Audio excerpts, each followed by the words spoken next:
Allez, c'est parti. Aujourd'hui, je vais te partager les 8 lois de productivité que tu dois absolument connaître si tu veux devenir plus productif. Je vais commencer avec les plus connues pour être sûr que tu aies les bases indispensables, et puis je continuerai avec celles qui me semblent le plus efficaces. C'est la loi de productivité la plus connue, et donc c'est fort probable que tu la connaisses aussi, et donc je ne vais pas m'éterniser dessus. Cela dit, c'est courant que les lois les plus connues soient celles qui soient le moins ancrées dans la pratique des gens. Tout simplement parce que parfois, on a l'impression que de savoir quelque chose nous suffit à l'appliquer, et pourtant, c'est pas vraiment le cas. La loi de Pareto provient en réalité d'un principe mis en lumière par un économiste italien du 19e siècle. 80% des résultats proviennent de 20% des efforts fournis. Dit autrement, 80% de ta réussite n'est due qu'à seulement 20% de ton travail. Ce qui veut dire que tu as un pouvoir d'optimisation absolument énorme sur tout ce que tu fais. Et si tu en es conscient et que tu le prends en compte, tu vas pouvoir allouer ton temps de manière optimale et en tirer un maximum de bénéfices. Prenons un exemple. Imagine que tu souhaites perdre du poids ou prendre de la masse. Est-ce que tu vas plutôt te concentrer sur ton alimentation ou sur le fait de faire du sport ? Eh bien, si on prend en compte le principe de Pareto, il vaut mieux que tu commences par te concentrer sur ton alimentation plutôt que de commencer à faire du sport. Tout simplement parce que ton alimentation aura beaucoup plus d'impact sur ton poids et sur ta masse musculaire que simplement le fait de faire du sport. C'est donc par ça qu'il faut que tu commences par te concentrer avant ensuite d'ajouter des exercices sportifs. Alors plus généralement, la loi de Pareto est aussi un remède extrêmement puissant contre un petit problème que j'ai depuis quelques années. Si tu suis ma chaîne depuis quelques temps, tu as dû te rendre compte que j'étais particulièrement perfectionniste. Du coup, pour lutter contre ça, j'utilise la loi de Pareto, mais à l'envers. C'est-à-dire que je me dis que 20% de mon travail devrait me permettre d'accomplir 80% de mes tâches. Si 20% de mon temps doit me permettre de générer 80% de mon travail, ça veut dire que je n'ai pas de temps à perdre avec les détails. Et grâce à ça, je change mon état d'esprit et donc mon approche quand je commence à travailler. Je commence par me concentrer sur ce qu'il y a de plus important et je délaisse les détails, même s'ils me sautent aux yeux et que c'est de la torture. Je sais pas si c'est vrai, mais j'ai l'impression que cette loi est de plus en plus connue, donc dis-moi en commentaire si t'en as déjà entendu parler. La loi de Parkinson est assez cruciale, parce que si tu ne l'utilises pas, tu gâches probablement des journées entières de travail. Voilà ce que dit cette loi. Quelle que soit la tâche que tu as à faire, tu utiliseras tout le temps qui est à ta disposition pour la réaliser. Ça veut simplement dire que si je te donne 3 jours pour faire quelque chose, tu utiliseras les 3 jours, si je t'en donne 10, tu prendras les 10, et ainsi de suite. Ce qui fait que potentiellement, tu vas allouer beaucoup trop de temps pour faire les tâches que tu dois réaliser. Alors évidemment, si ça arrive une fois de temps en temps, c'est absolument pas grave. Là où pour moi c'est devenu gênant, c'est que ça devenait quelque chose de récurrent, et donc en une semaine, finalement, je faisais le travail que j'aurais été capable de faire en 2 jours. C'est pour ça que je fonctionne toujours avec un calendrier qui me permet de créer des sessions de travail avec une durée définie et d'allouer efficacement mon temps. L'intérêt de créer des sessions de travail et d'avoir une durée définie à l'avance permet en fait d'ajuster son niveau d'exigence pour réaliser la tâche en une certaine durée voulue. Concrètement, pour moi qui suis perfectionniste, ça veut dire que si tu compares mon travail en 2 heures à celui d'une journée entière, la différence n'est pas si grande, en tout cas elle ne justifie pas 6 heures de travail en plus. En décidant à l'avance combien de temps est-ce que je vais dédier à une tâche précise, ça me permet de simplement balayer les 1001 détails qui me sautent aux yeux et qui sont en fait totalement inutiles et que je n'ai pas besoin de traiter. Et c'est honnêtement une des méthodes les plus efficaces pour lutter contre le perfectionnisme ou même simplement pour arrêter de perdre du temps bêtement. Et de manière plus générale, je constate aussi que je suis beaucoup plus satisfait d'une journée de travail où je n'ai pas perdu de temps plutôt qu'une journée de travail où j'ai laissé traîner les tâches que j'avais à faire. Donc utiliser la loi de Pareto est quelque chose d'extrêmement efficace et dans mon exemple précis, ça m'a permis de quasiment doubler ma productivité en seulement quelques semaines. Et si tu fais partie des gens qui, comme moi, ont tendance à ne se mettre au travail qu'au dernier moment, c'est aussi très utile. Le fait de te créer des sessions de travail avec des durées définies te crée en fait ce sentiment d'urgence et l'impression que c'est déjà le dernier moment pour t'y mettre. Quand je travaillais dans la banque d'investissement, ça m'est arrivé régulièrement d'avoir des semaines à plus de 100 heures de travail. Et pour que tu te rendes bien compte de ce que ça veut dire, je vais te montrer concrètement ce que ça donne sur un calendrier d'une semaine. Prenons une semaine à 120 heures de travail. Concrètement, ça veut dire commencer à travailler à 8h30 du matin le lundi et n'en repartir qu'à 3h30 du matin. Répéter ça pendant toute la semaine du lundi au vendredi, puis le samedi et le dimanche, revenir travailler de 10h à 20h les 2 jours. Alors pourquoi est-ce que je te parle de ça ? Eh bien tout simplement parce que c'est l'illustration parfaite de ce qu'il ne faut pas faire d'après la loi d'Illich. La loi d'Illich explique que ta productivité est décroissante avec le temps et qu'elle peut même devenir négative au bout d'un certain temps. Donc une semaine de 120 heures de travail durant laquelle tu ne vas dormir que quelques heures pendant 5 jours d'affilée, c'est vraiment l'exemple parfait de ce qu'il ne faut surtout pas faire. Parce que évidemment, en termes de productivité décroissante et même négative, on est en plein dedans. D'ailleurs, tu as probablement déjà remarqué toi-même que tu n'étais pas toujours aussi productif tout au long de ta journée ou même de ta semaine. Tu as forcément des moments un peu privilégiés et puis des moments où c'est un peu plus compliqué.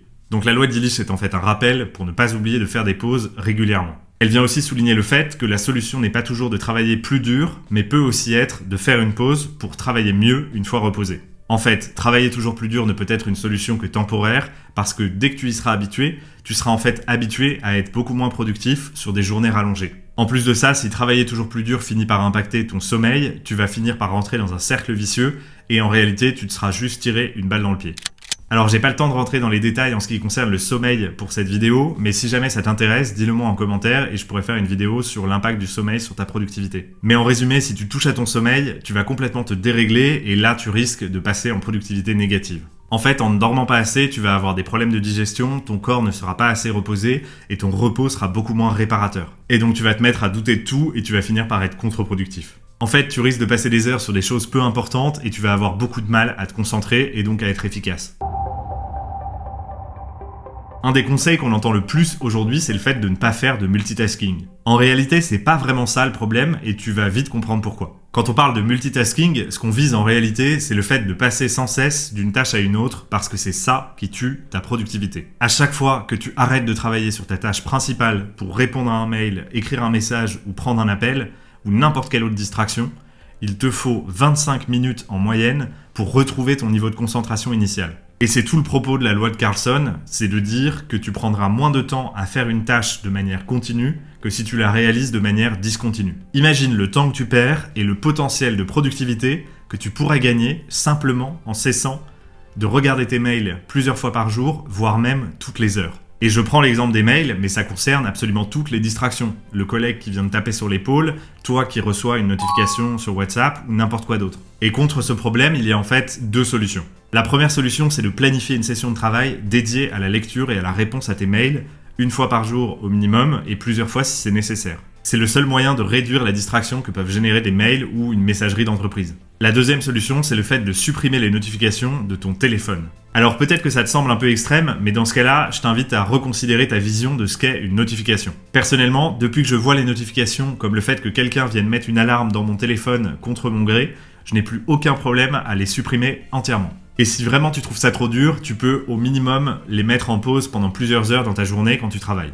Le fait d'être capable de se concentrer de manière extrêmement intense et pendant plusieurs heures est une des compétences les plus rares aujourd'hui, justement parce que tout le monde s'est habitué à être dérangé de manière constante et extrêmement fréquente. L'autre soir, j'ai été voir un spectacle d'une comédienne extrêmement talentueuse et drôle. Ouvrir le thorax et on va venir percher, d'accord? Et on va venir percher, hein? À la fin du spectacle, j'ai eu l'impression que seulement 15 minutes s'étaient déroulées. En réalité, le spectacle avait duré 1h20. Et si je te raconte ça, c'est parce que 1 heure de temps réel écoulé ne correspond pas à 1 heure de temps ressenti. Quand tu aimes faire quelque chose, que ça t'amuse, que tu prends du plaisir à le faire, ça passe très vite. Alors que si ça t'ennuie, si t'as pas vraiment envie de le faire, que t'appréhendes, etc., ça dure une éternité. C'est ça la loi de Fraisse, 1 heure ne dure pas toujours 1 heure. Et tu l'as forcément déjà constaté. Et donc personnellement, ce que je retire de cette loi, c'est que c'est indispensable de faire en sorte de s'amuser en faisant les choses. Par exemple, quand je prépare ces vidéos, ce qui m'amuse un peu moins, c'est le fait de devoir déplacer les meubles, installer les trépieds, les lumières, vérifier que tout fonctionne, faire les tests, etc.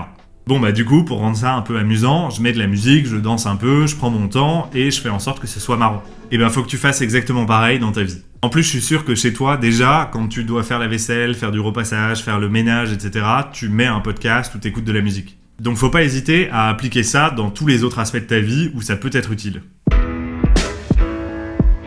Comme je l'expliquais dans ma vidéo sur la règle des 5 minutes, que tu peux aller voir après cette vidéo si tu ne l'as pas encore vue, notre cerveau est fait pour fuir ou pour lutter. C'est-à-dire que face à un obstacle, ton cerveau va choisir soit de fuir et donc de l'éviter, soit de lutter et donc de te convaincre de ne pas le faire. Alors je vais pas refaire toute l'explication de la vidéo puisque tu l'as peut-être déjà vue, mais je vais simplement aller à la conclusion directement. La conclusion, c'est qu'il faut que tu commences tes journées par les tâches les plus difficiles. Garde les choses faciles pour plus tard puisque tu auras encore l'énergie de les faire après avoir fait tes tâches les plus importantes, mais aussi parce que même si tu ne viens pas à bout de ces tâches, c'est pas très grave, tu as déjà fait le plus important. En réalité, ce qui se passe, c'est qu'on est victime de la loi du moindre effort, mais on n'est pas obligé de la subir. Ce n'est pas parce que naturellement tu te diriges vers ce qu'il y a de plus facile qu'il faut succomber à la facilité. Et pourquoi est-ce que je dis ça ? Eh bien tout simplement parce que le fait de succomber à la facilité est en fait un anachronisme de notre cerveau. Ce mécanisme a été conçu pour nous permettre de survivre il y a des milliers d'années. À l'époque où on luttait pour survivre et où chaque calorie et chaque effort évité pouvait dire qu'on allait vivre un jour de plus. Aujourd'hui, notre survie est assurée et la loi du moindre effort est presque devenue un outil de sélection naturelle contre ceux qui y succombent. Parce qu'ils tombent dans des spirales négatives qui les empêchent d'avancer et de s'en sortir. Prenons un exemple concret avec quelqu'un qui choisirait systématiquement la solution la plus facile. Il ne va jamais progresser, il ne mangera jamais sainement, il ne se mettra jamais au sport, il n'aura jamais d'autres relations que superficielles, il n'apprendra jamais rien, et donc finalement, il finira par ne plus rien faire. Donc en réalité, tu as bien plus à gagner en empruntant le chemin de l'effort choisi et volontaire, et de la progression continue. En réalité, c'est le seul chemin qui te permettra d'accomplir ce qui te tient réellement à cœur. Parce que si on est honnête 2 minutes, quoi que tu aies envie d'accomplir, ça se trouve forcément en dehors de ta zone de confort, sinon tu l'aurais déjà fait. Un corps au repos reste au repos, à moins qu'une force agisse sur lui pour le contraindre à changer d'état. Dit autrement, si tu procrastines, tu es au repos et tu vas avoir besoin de ton autodiscipline pour initier un mouvement. Donc dans la lignée de la loi précédente, la loi de Newton est très importante à connaître pour ne pas tomber dans la procrastination qui reviendrait à ne plus être productif du tout.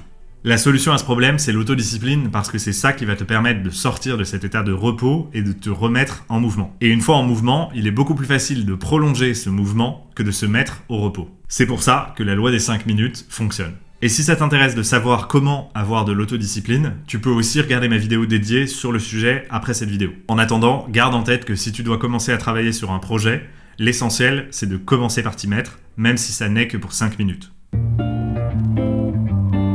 Sans doute, la loi la plus négligée et la plus méconnue à propos de la productivité. Ton rythme n'est pas le même que le mien ou que celui des gens qui nous entourent. Sur YouTube, on voit des dizaines de vidéos pour apprendre à se lever tôt et franchement, c'est fatigant. Parce que certaines personnes ne sont tout simplement pas du matin. En fait, on a tous notre propre rythme qui est influencé par notre environnement et nos habitudes. Si je te donne mon exemple, en automne et en hiver, je préfère me coucher plus tôt que le reste de l'année. Au printemps et en été, j'ai plus de facilité à me lever tôt. Si je mange trop au déjeuner, j'ai un coup de barre en début d'après-midi à cause de ma digestion. Je travaille mieux le matin très tôt. Par exemple, je suis capable d'en faire autant entre 7h et 8h30 du matin qu'entre 9h et midi, alors que j'ai 2 fois moins de temps. S'il fait gris pendant plusieurs jours, en général, j'ai du mal à rire et à être enthousiaste. Ma productivité décroît au fur et à mesure de la journée et je suis capable de me concentrer de manière assez intense, assez rapidement après avoir commencé à travailler. Toutes ces choses-là ont un impact sur ma productivité et font qu'elle évolue au fur et à mesure de l'année. Et si tu arrives à savoir toutes ces choses-là sur toi, tu vas pouvoir adapter ton rythme à ta productivité et donc être nettement plus productif. Le seul conseil que j'ai à te donner à propos de ça, c'est surtout de ne pas t'accrocher à ces choses-là comme si elles étaient immuables, parce qu'elles évoluent avec le temps, et donc ce serait dommage de continuer à appliquer des choses qui ne s'appliquent plus. Finalement, pour moi, le but de la productivité, contrairement à ce que beaucoup de gens peuvent crier sur tous les toits, ça n'est pas de travailler toujours plus et de devenir une machine. C'est uniquement le fait de travailler mieux pour avoir plus de temps pour faire d'autres choses que j'aime. Si cette vidéo t'a plu, je t'invite à regarder cette vidéo pour savoir comment enfin te lancer dans tes projets et aller jusqu'au bout. Et moi, je te dis à la semaine prochaine avec une nouvelle vidéo. Ciao!